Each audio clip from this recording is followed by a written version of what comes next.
Everyone good? Excellent. So welcome to our very first Race and STEM event here at Dublin Tech Summit. For those of you who are new to Race and STEM, just for clarity, we're a platform of supporters who elevate STEM professionals throughout the UK, Europe, and the US. We're a network that provides opportunities, insights for people of all diverse backgrounds to share both positive and negative without fear of judgment, okay? So, to introduce myself very quickly, I'm Steve Fuller, global founder and manager of Race and STEM, and I'm the host and chair for this session. I'm passionate about cultivating ideas, supporting challenges and companies to help their diverse workflow.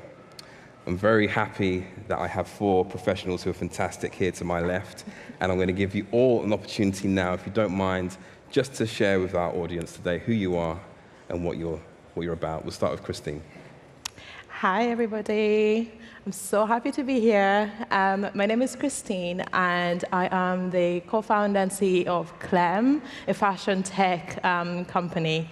And I have lived in Ireland almost all my life. I was raised in a small village outside Cork by a lovely Irish foster family. I've worked in tech most of my life and in fashion as well. And I'm so happy to be having this very important conversation and share some hopefully very useful insights with you all. Thank you. Thank you. Grace? Sure, I'm Grace Hayes. Lovely to meet all of you. I'm here representing Mastercard today, and in Mastercard, I look after our product delivery teams across Europe. Very honoured to be invited on this panel. It's something that's very close to our heart in Mastercard, and hopefully be able to kind of share some of those thoughts a little later on today in the panel. So thank you, Stephen. No problem. Kmla. Hi, everyone. My name is Kmla Sharma. I'm a technical lead in Hubspot in our growth department. I am originally from India, but I moved to Ireland when I was 6 months old, so very much identify as an Irish person.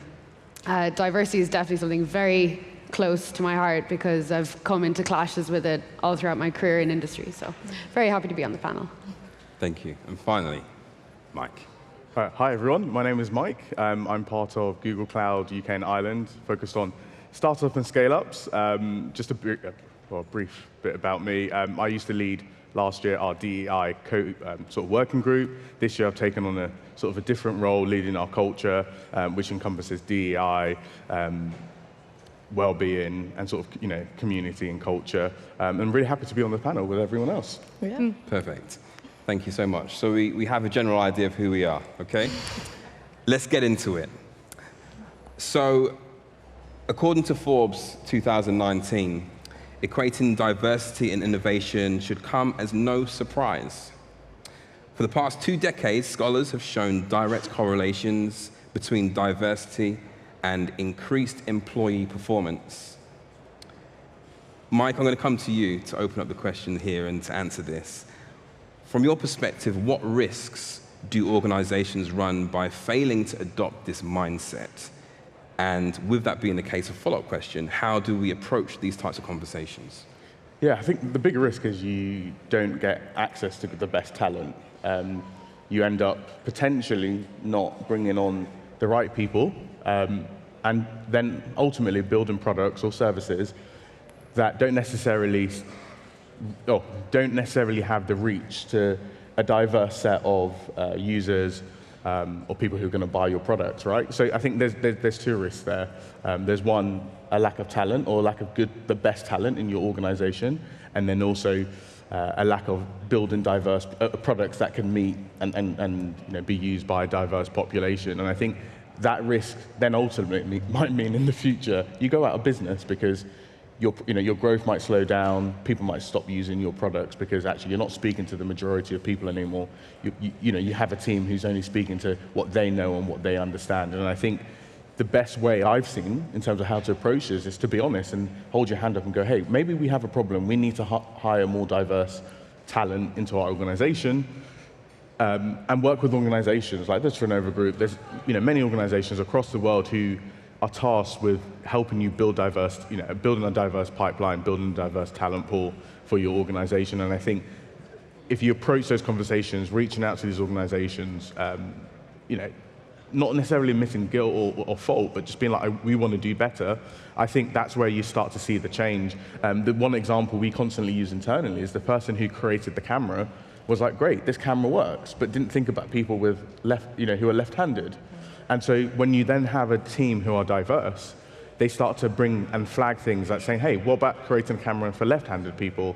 And this is a really simple example, but it does then highlight why it's so important to have a diverse talent pool, and then ultimately that will help you and your business to be better, to be the best be the best version of your business, and steady your growth throughout the future. Any left-handed people out there? Yeah. Yeah. We can relate to Mike. Yeah. Okay, thanks, Mike. We're going to move on to following on from the left-handed side of things. I think what that does is create some form of identity as to who you are as an individual. So, a stat here for you all. Harvard Business School describes code switching as a way of optimizing the comfort of others in exchange for fair treatment and employment opportunities. How can code switching impact your experience of working in tech space? This is coming to you, Christine. If you can give us some insight as to code switching, your experiences, and divulge some information on this for us. Yeah, absolutely.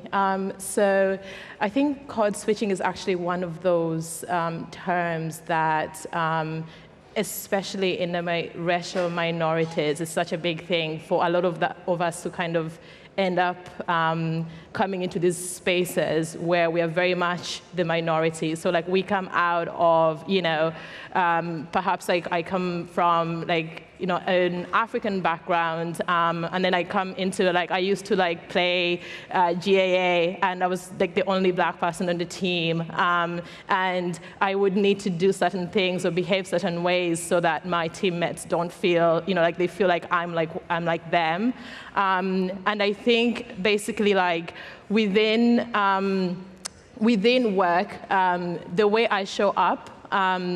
If I feel like that's not being received well, I stop putting up my hand when a question comes out, because I'm afraid maybe the way I'm going to speak, people are going to turn a side eye, they're going to roll their eyes, or I'm afraid that however way I'm seeing the world, whatever I'm wearing, or the way my hair is just not up to par with whoever is sitting around me on the table.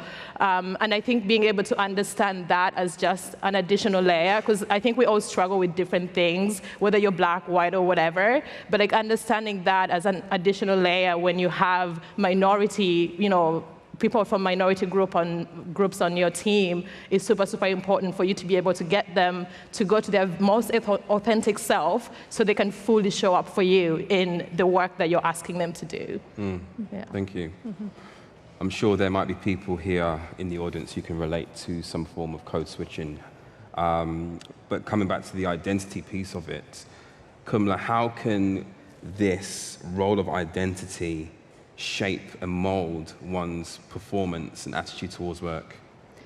Yeah, identity is how you know what you like, what you don't like, how you find yourself in industry, what are your boundaries and thresholds.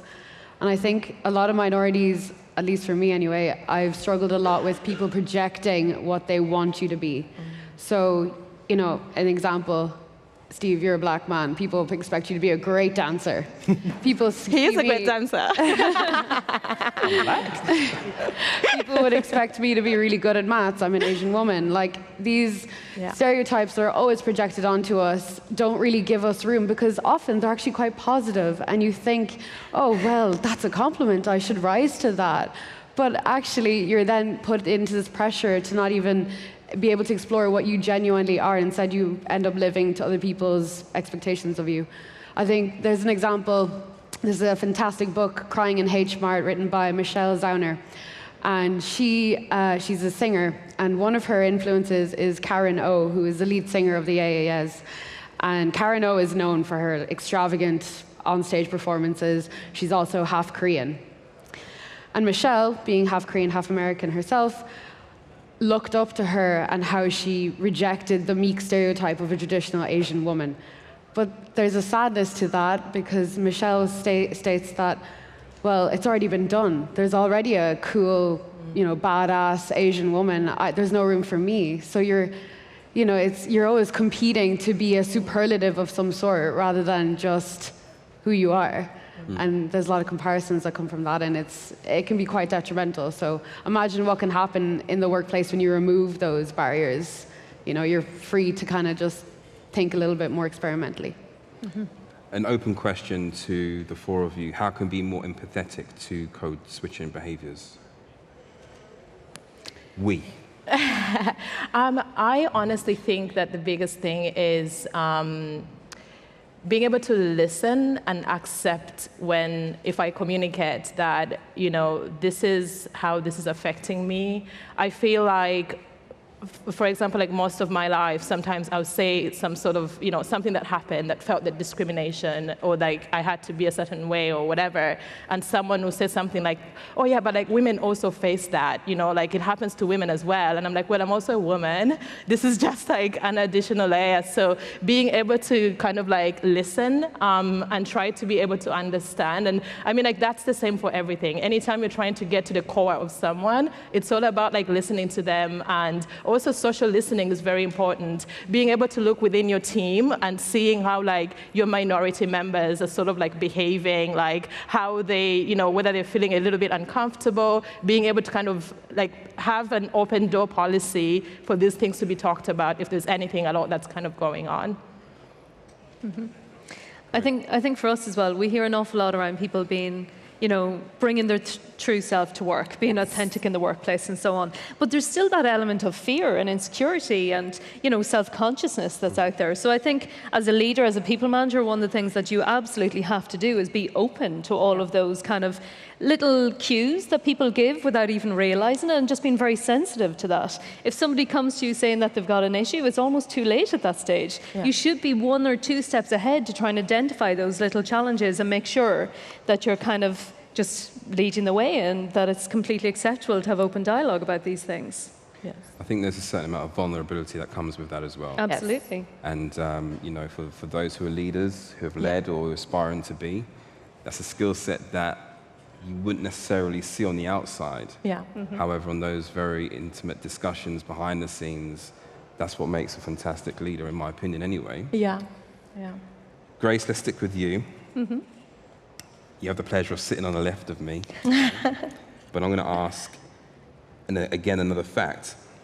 McKinsey this year only had 20% of Fortune 100 companies having partnerships that focus on students in undeserved communities. What value can be added if these companies invest time into nurturing diverse talent of tomorrow? Yep. You obviously work for a global company. Absolutely. And I think the only way that Mastercard is successful is because we are so diverse. It's as simple as that. We simply wouldn't be able to scale. We wouldn't be able to sell our products. You can imagine if it was only me as the chief designer, how far we get. You might just about get out of Nace, where I'm from, and that's about it. So I think for me, and it's touching on what Mike said earlier on as well, to build the best products, to deliver the best service, you've got to bring in really diverse thinking. It's no longer acceptable to do a one product fits all type of scenario. And certainly for the likes of Mastercard, that is very globally recognized. We're in so many different countries, over 200 countries across the globe.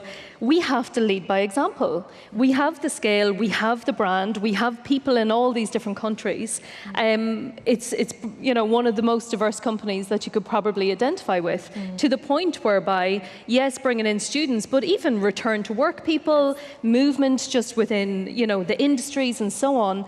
That is now one of the kind of critical hiring components. It's no longer just about salary. People want to look at this. They want to know that the company that they're going to work for will support them, whoever they are, whatever their background is.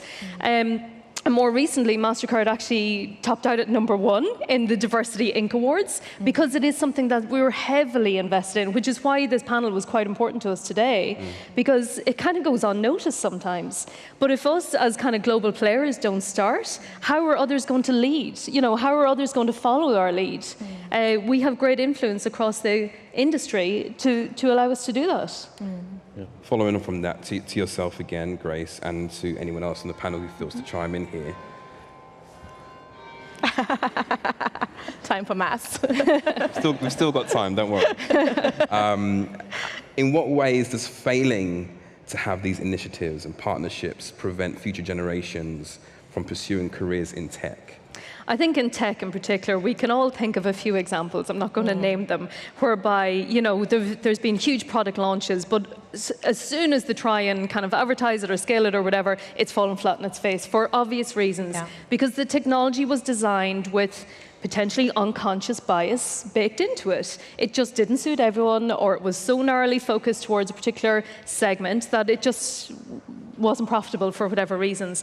Now, whether you're bringing people in through a recruitment process or whatever, diversity, honestly, if you want to kind of show that you're going to be one of the companies that is going to be here in 10 years' time, and probably not all the companies even in this room today will be here in 10 years' time, you've got to be a thought leader in this space. I said it before, those who kind of think that they're on the pig's back on the homeward stretch, they're probably the ones that will become obsolete in a few years. If you don't constantly reinvent yourself, through diversity, through new ways of thinking. I think the opening speaker talked a little bit about innovation. Innovation is diversity, and that's something that we absolutely stand by. Yeah, Christine, can I come to you with the same question? I mean, you're a woman who is on your journey with the new organization. What's your stance on this? Yeah. No, I mean, absolutely. I think I keep getting the question, and I'm sure everyone is sort of like seeing this on LinkedIn all the time about how AI, for example, there's like a massive, uplift with AI content lately, and everyone talks about like, oh, but like, what if, is it racist? Like, it's going to be racist, it's going to be all of this. And I'm like, okay, like, that's fine to say that, to say that out. But ultimately, like, we need to be asking ourselves, like, how do we make sure it's inclusive, right? So instead of just saying, oh, it's going to be this, like, okay, like, let's talk about how we make sure it's inclusive by potentially having people like me building these tools, by having like diverse teams making decisions on what these models are going to do and like what the problems and the solutions and all of that are going to be solved. For example, I literally came from the bathroom earlier and I went to dry my hands and it just didn't work for me. And often this happens that, I try to dry my hands and the automatic dryer doesn't work because it literally was not made, potentially for someone like me, so I would have to try a little bit more. But ultimately, as we go on, we need to have diverse teams making these decisions, training these models, and it's the only way, essentially. Absolutely. Can I comment to this? Absolutely. I think the statement you said, underserved communities, and I pose a question, underserved by who? Okay. Because I think there are many communities that are being served very well. Yeah.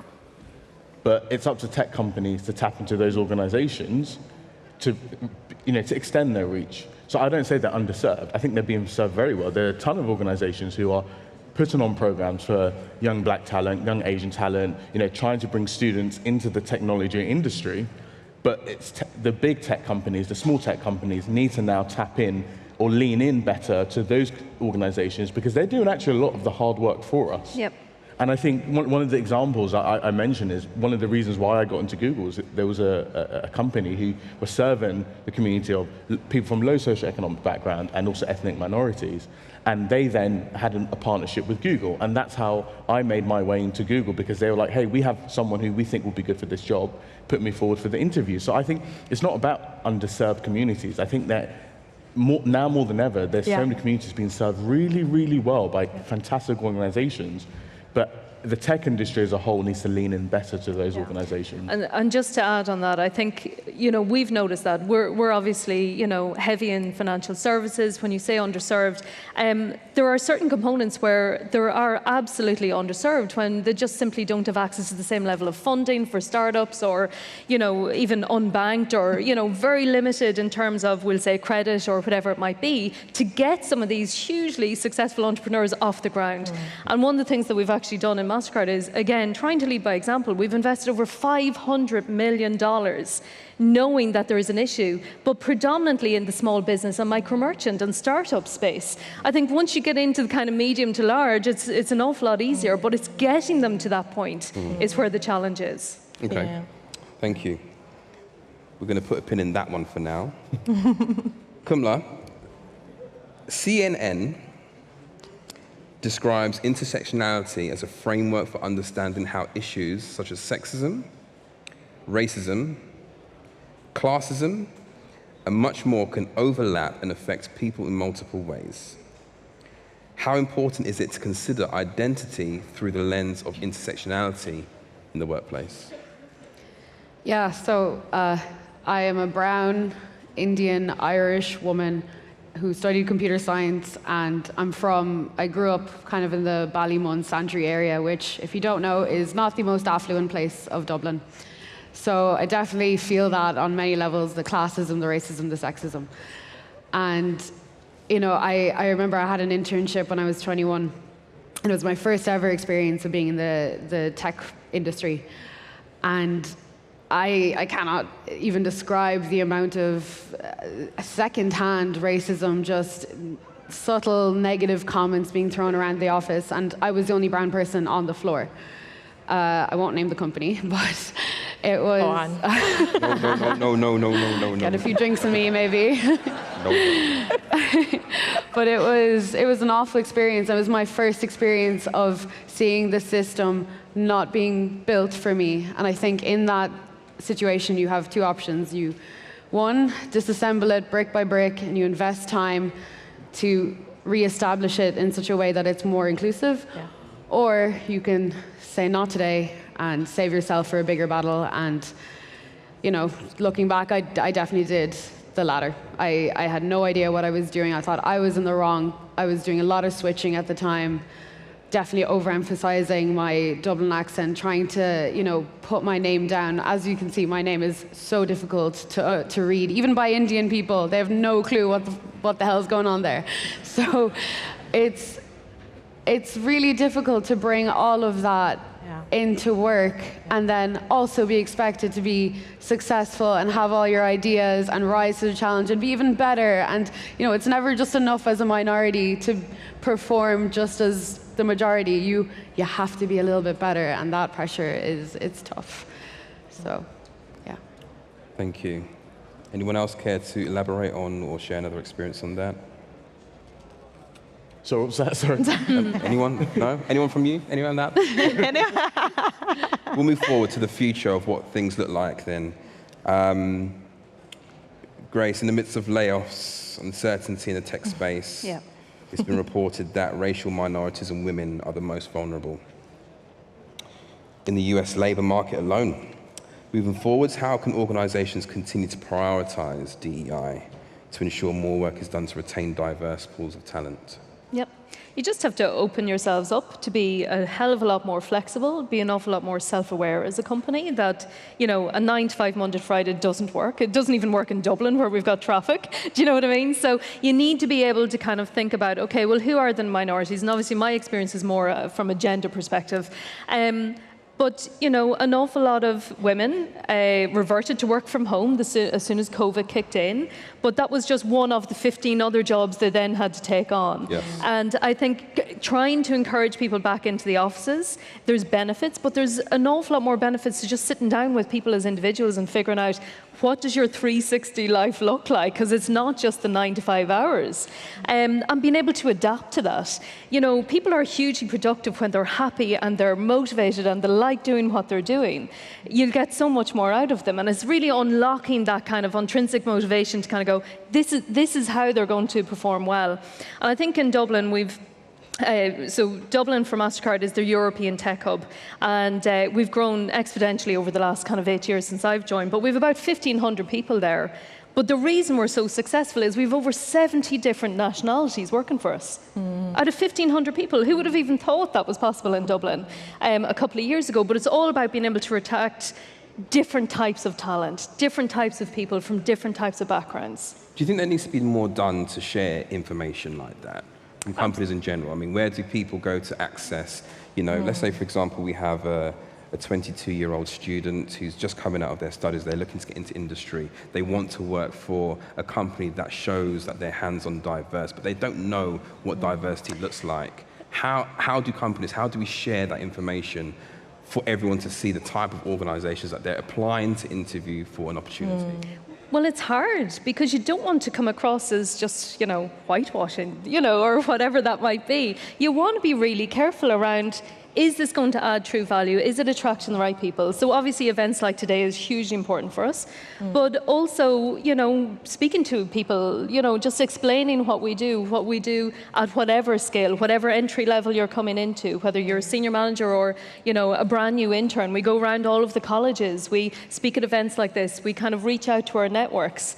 Dublin's still a small town at the end of the day. We bump into each other all the time. But to get it more on a global scale, I think that's where it takes work. Changing that narrative that this is the normal. This is what everyone should be doing. Someone asked me. Sorry. Oh, sorry. Yeah. Sorry. I just want to piggyback off that very, very quickly. I think also actually having diverse talent in your leadership teams is very important. My experience in some of the companies I've worked in is that, including, so not just, racially minorities, but also just women, we see that, companies talk about being very diverse, and then ultimately the diversity kind of stops at around middle management, and then right after that, only white males are trusted to keep things going. And I think it's, I think creating that room at the table and being able to show that, hey, we do believe in diversity, we think it's so important, and this is how. There's a company I was working for had 4 CEOs. Every single one of them was a white man, regardless of the fact that it was a fashion company and 80% of their customers were women. But then they talked so much about diversity, and I'm like, okay, thank you, but we need to see a little bit more of this. And people respect when your leadership team is diverse, because that trickles down, essentially.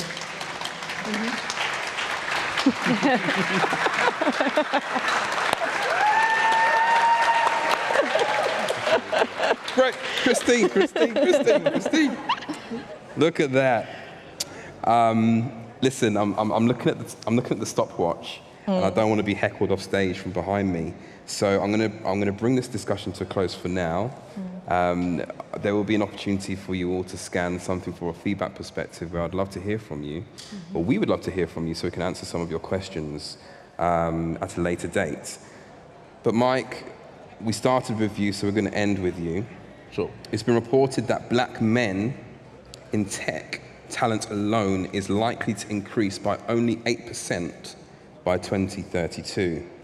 With this statistic in mind, what final piece of advice would you give to organizations striving to improve that metric? Yeah, I've had discussion quite a lot, and I've said several times, I don't think we're going to get to the point where we're going, hey, we really have a diverse team for this generation, but we can do it for the next generation. The ones who are in university, who are students now, we can make the leadership teams that they will serve under diverse. So, because I think it's really hard. I know there's so many organizations, mine, all sorts of organizations, they really do want to have a diverse leadership team, a diverse management structure, but it's hard. You're looking around going, we can't build a pipeline that's diverse enough. And I recognize that. And I'm often saying, look, do not worry about that so much now, because there's only so many people out there right now that you can hire, because the pool outside, even outside of tech and in tech, isn't that diverse at that level. But you can make the next generation who are coming through a hell of a lot more diverse. And I think if you look at it in a positive way, no, absolutely. I think it's very easy to be discouraged, but we can do it for the next generation. We talked about students earlier.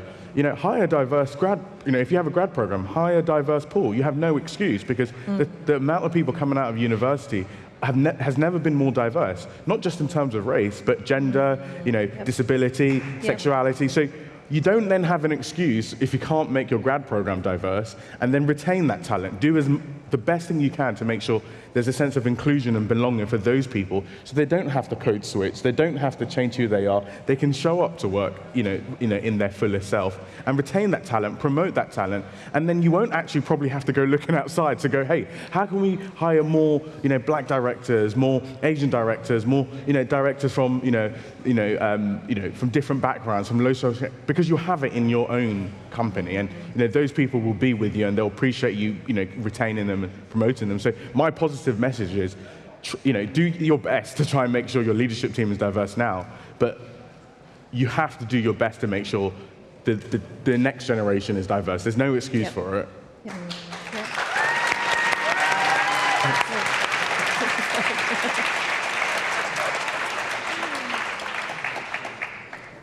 Good answer, Mike. That's my last.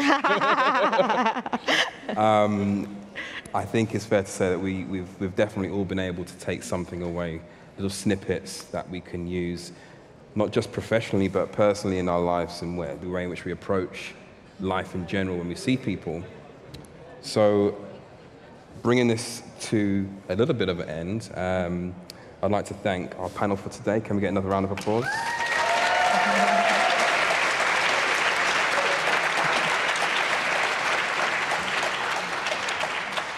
Thank you for a very educational and informative session there. I'd like to thank you, the audience, for taking the time to come and join us. Thank you. Well done. Thank you. Finally, I'd like to thank the great team here at the Dublin Tech Summit for providing a platform for us to have these very interesting and needed discussions.